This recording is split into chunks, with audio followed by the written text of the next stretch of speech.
Le Bayer Leverkusen coté à 2,25 contre Mayence ce samedi. C'est normal ou ça cache quelque chose? C'est ce qu'on va voir dans notre analyse, c'est parti. Premier pilier, le contexte historique du marché avec les graphes en violon. Les prix de 2,75, 3,30 et 2,25 placent ce match dans une configuration très équilibrée, avec un écart type des cotes de 0,52. Malgré le début de saison compliqué de Mayence, les bookmakers restent incertains quant au statut de favori du Bayer. Historiquement, pour Mayence à domicile, dans ce type de configuration, on observe un équilibre entre victoire et défaite, et surtout une forte tendance au nul. Pour Leverkusen à l'extérieur, la situation est relativement plus claire. Aucune défaite, mais les matchs nuls ne sont pas rares non plus. Deuxième pilier, la dynamique SPI de la saison dernière et de ce tout début de saison. L'indice SPI est clair. Mayence reprend sur les mêmes bases que la saison dernière, une équipe irrégulière, capable du pire comme du meilleur, mais est globalement sur une tendance baissière.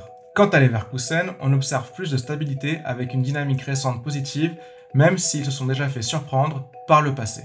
Troisième pilier, les simulations des scores. Les lignes, ce sont les chances de Mayence de marquer un nombre de buts donné. Même chose pour les colonnes avec Leverkusen. On additionne les probabilités des résultats possibles pour ensuite les comparer aux probabilités implicites des prix. Et là, il faut faire attention. Notre modèle estime que le marché surévalue Mayence et encore plus Leverkusen.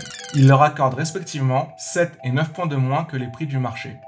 C'est donc sur le match nul que se reporte cette différence. En clair, les signaux semblent confirmer l'incertitude des bookmakers. L'historique nous montre une supériorité du Bayer, mais la présence du match nul est notable pour les deux équipes. Selon le SPI, Leverkusen est plus stable et positif en ce début de saison. Mais l'irrégularité de Mayence à la hausse comme à la baisse est un point de vigilance. Les projections nous montrent deux équipes potentiellement surestimées par le marché avec un nul bien plus valorisé. Niveau marché, la marge des bookmakers sur ce match est de l'ordre de 10%, ce qui est dans la fourchette haute de ce qu'ils font habituellement et qui peut en partie expliquer pourquoi les deux équipes semblent surévaluées. Leverkusen paraît en meilleure posture, mais selon nous, les prix des deux équipes ne paient pas assez compte tenu du risque. S'il fallait toutefois se placer, considérer le nul quel que soit le positionnement nous paraît pertinent. Tout comme s'abstenir. Pour plus d'analyses qui cherchent à comprendre le marché, abonne-toi et dis-nous ce que tu en penses dans les commentaires.